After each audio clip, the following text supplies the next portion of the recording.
This next song I want to sing for you is by one of my favourite bands at the minute, and I love this song. I actually wanted it to be on the album, but it's not. And it's just such a really sad, but the lyrics are amazing. I hope you enjoy it. This is Need You Now by Lady Antebellum.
It's 1:15, I'm all alone and I need you now.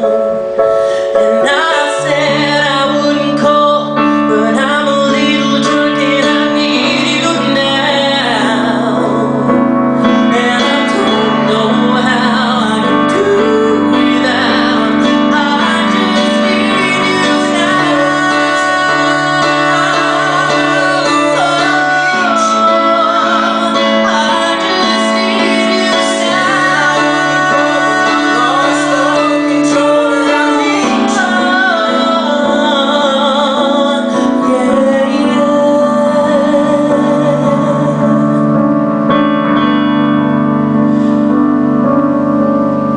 It's 1:15, I'm all alone and I need you now.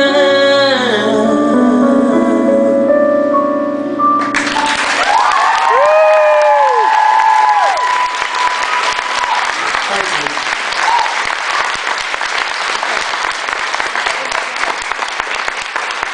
Thank you very much. This next song is takes me right back to where it all began. It was my first audition song in Manchester, and I remember standing in the stadium. It was with about 50,000 people in there, and I was just like, "Mum, should we just go home? Because seriously, like, this is just not going to happen." And she was like, "Don't be silly, you know, you never know what happens, and it's all part of an experience." And that's where it all began. And it's been one hell of a journey since. I hate using the word journey, but it has been one hell of a journey since, and I've had an absolute blast. And I can't believe it's nearly 4 years ago, nearly 3. I think it's about 3.5, something like that. but it's absolutely flew by. Like, I can't believe I'm 21 tomorrow.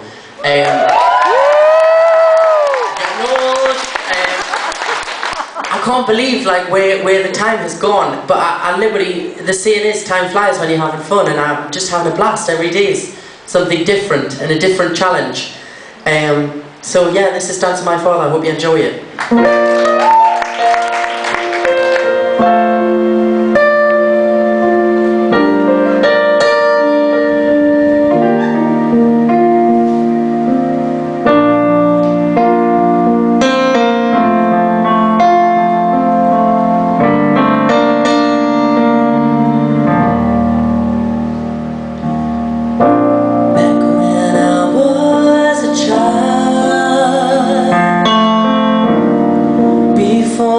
Removed all the innocence. My father lifted me high and danced with my mother and me, and then spin me around till I fell asleep. Then up the stairs he would carry me, and I knew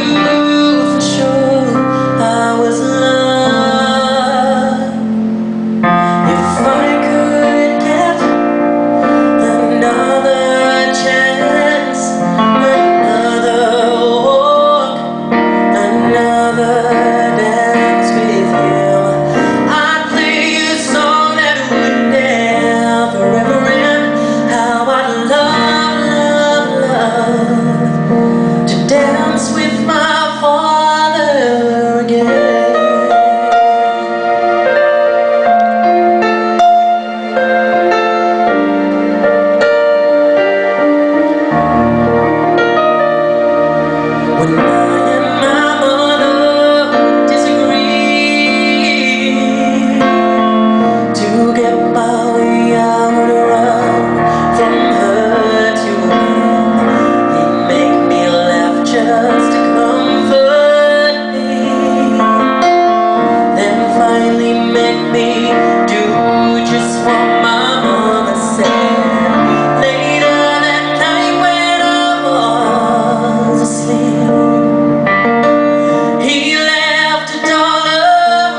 Now, here we go.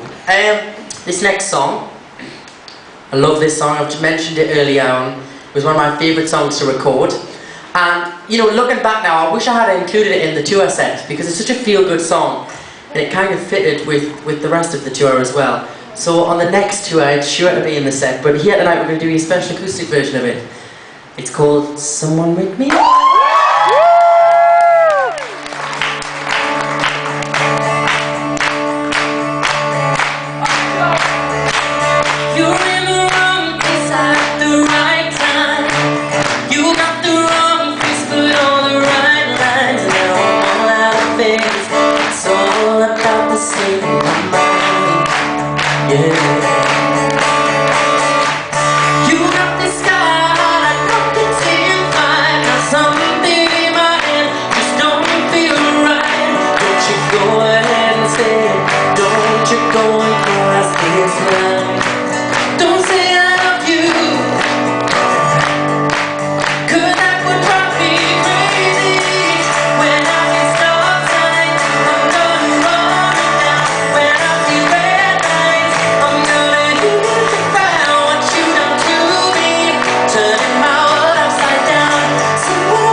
What we got next? We've got new questions now. We've got more questions coming. Just gonna get me green tea, 2 seconds. Right, who wants to go? Yes, you at the back.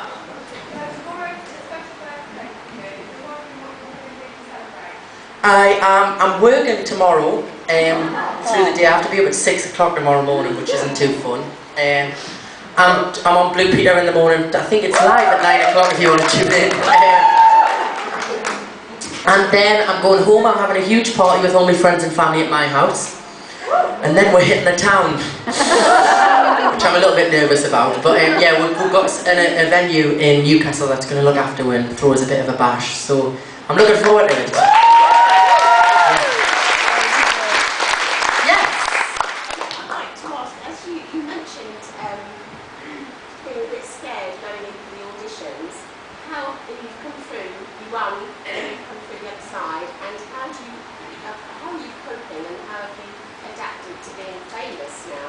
You know, I've never actually really talked about this, but when I first won, I remember the first week of winning, and we went on this huge promo trail, and all through the week, like, I had this knot in my stomach because it just felt so weird that, like, so many people were, like, interested in everything that was going on.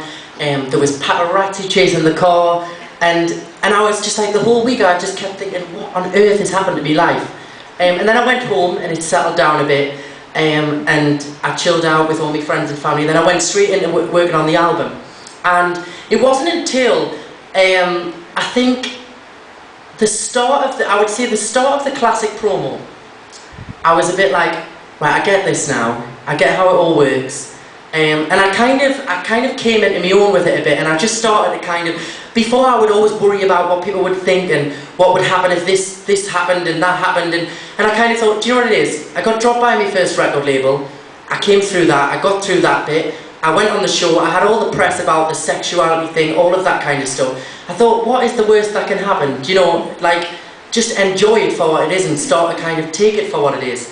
And I kind of went into the classic album with that attitude, and I've had a blast ever since, so it seems to be working.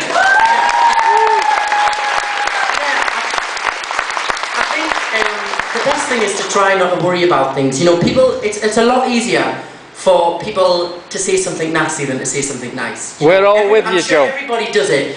You read a magazine, you go, oh God, look at this, and like gossipy, and it's just what happens, you know, everybody does it, and I put myself here, so I kind of just shut myself off from all of that, and kind of just, you know, as long as I do a good job in my job, and I'm at the best I can be, that's all I really care about, and yeah. We're all with you, Joe. Can't hear me.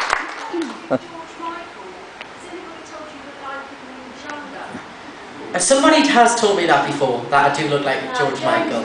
Oh, much better. No. Much better. Don't say that, he's on the front, that's obviously a no-go.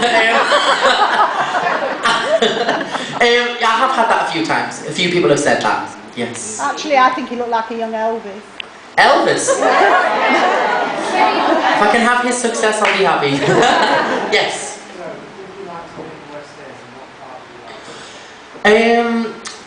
It is something I would like to try. The problem with the West End is, it's great, it's an amazing experience, you get to be on stage every night, but the other thing about it is it's so tiring because you can't go anywhere, and I kind of like to be on the go all the time, so I'd be a bit like a caged animal, even though I'd be on stage every night.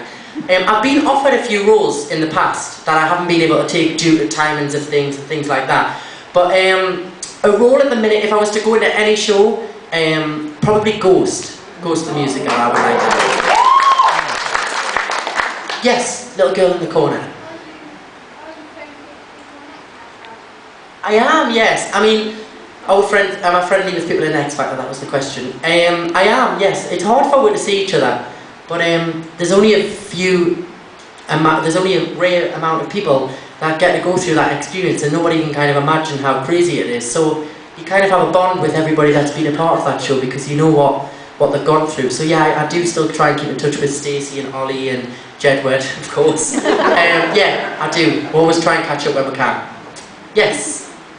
How do you cope with public coming up to you in town and Kissing it?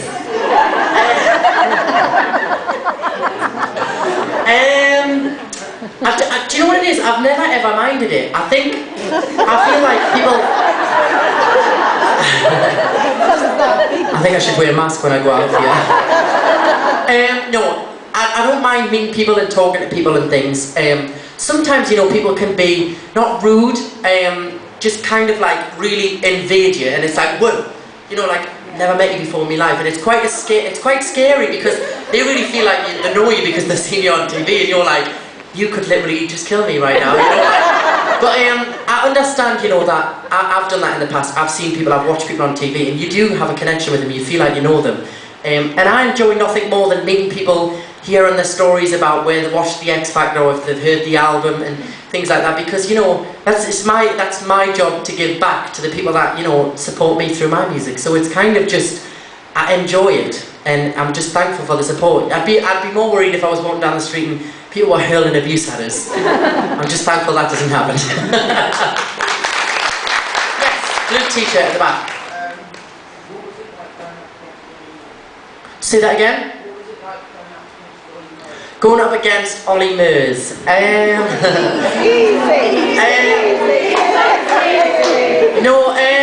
It was, you know, when you're in a show like that, everybody has different strengths and different performances, different songs, and we were so sheltered from the press and everything. So I think the week that I won, like the odds had shot up that I was the favourite, and generally on the TV shows the favourite in the last week tends to win. But everybody was telling me all of this, but I kind of was totally kept away from it. I was rehearsing, and I kind of honestly thought he was going to win, because you never go on to something like that and think, right, I'm going to win it. But no, the opposite happened, so I was just kind of like, wow, you know. But he's doing well as well, and it's amazing to see each other's journeys, you know. It's good. Yes? On the subject of Ollie Murs, was there like an awkwardness when they said that you won instead of never that? God, I feel like I'm having an interview with a son. Yeah. There wasn't an awkwardness at all. We got on really well. We were actually really friendly in the show. I actually haven't seen him for a long time. The last time I seen him was before Christmas. But whenever we see each other now, it's just like we've always known each other. Yeah, so it wasn't really that awkward. I think, you know, we're both stood behind the doors when the final was going on. I was hyperventilating on Cheryl's shoulder, and we both kind of just said to each other, you know, whatever happens, you know, we've had the platform, we've had this thing that's going to, you know, hopefully help with in our careers, and that's what it kind of has done anyway, so it was all good. Yes? No, you. I was at college doing performing arts, bit similar. We had a theatre like this at my college, and we used to do shows and things like that, and I was in the second year, so I would have been due to leave in well, it was actually the year after. I would have had another year, and I probably would have ended up coming to a theatre school in London, or training to be like a performing arts teacher or something, or just trying to do stuff. But I did always want to be a paramedic as well, so I probably, if nothing had happened music-wise, I would have went and been a paramedic. Not bright enough to be a doctor. Yes?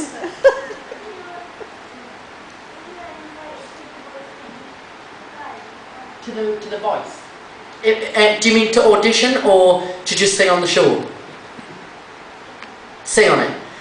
Yeah, I mean, I kind of feel like it got really badly slated in the press, and I really enjoyed it. I don't know about anybody else, but it was great, and I think they were allowed a lot more artistic control. I don't know whether that was where maybe the public didn't get it, because it wasn't so kind of polished and slick, and the product was there. I don't know how that works, but I would have performed on it. It was a good show, and the set looked really cool. So, I wasn't asked, no, because the way it all works with TV shows, I'm going to get boring on you now. You can't really go on a TV show unless you've got an album out. They won't have you on unless the album's ready to be out the next week. So, if I hadn't had an album out, maybe it's because it was ran by Universal, so I probably would have gone. Yes. Favourite singer is Beyonce. I love Beyonce. She's my idol. Yes. Yeah. Yeah. As great as you are, John, you all think you're obviously you need musicians. How can I ask how you and Jamie came together to write songs? I'll tell you the story about how me and Jamie met each other. About 2 years before X Factor. Yeah.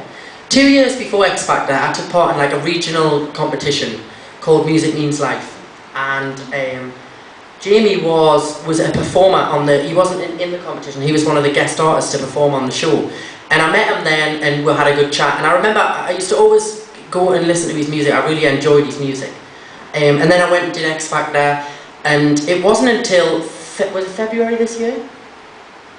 Yeah, February we did this show called Sunday for Sammy in the North East, which was a big charity event again. And Jamie was one of the MDs on the show. And we got talking, went to an after party, and I got very, very drunk, and we ended up busking in the hotel lobby for all the people at the after party. And apparently, I can't remember this, but I apparently asked me to play The Climb 5 times in a row. I was like, we played it 5 times in a row, because I kept going, play The Climb. It's like, we'll play that one. Play The Climb. But we did it, and then basically my manager Angie kind of set us two up, and we went into the studio. It was just a chilled out day to try something. I took some lyrics in that I had worked on, and then we came up with a song, and here we are today. It's on the album, so that was how we met each other. Yes. Yeah, it's you. When you look in the mirror, do you still see the same person you saw before you started the X Factor? No. I don't. I still see myself as just Joe and nothing else. But I think I've learned a lot in the past 2 years. I had to grow up very, very quickly on that show. It was the first time being away from home. I kind of had, my mum was on the end of the phone, but when you don't have that physical kind of support there that's just there to look after you, you've got to get a bit tough. And I grew up really fast in the space of like 3 months. And then with the first album, I kind of, I experienced the whole kind of thing with Psycho and leaving them and parting them, and I started to get a bit more gutsy about things, and I would say I'm just kind of a stronger version of what I was before I went on the show, and I'm not as scared to take on a challenge now.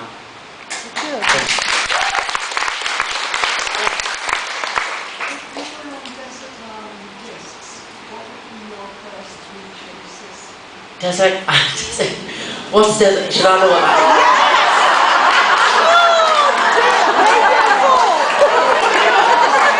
Is it like what 3 songs would I have to play on a desert island? Yes. What you take with you is Radio 4. You what? Radio 4, and all great people go on that programme, so it's bound to be you eventually. And what would I sing on it? No, what you would take with you, your favourite tracks. Right, okay. I don't listen to the radio a lot, but I do love BBC Radio 4. And the Bible, and the complete work.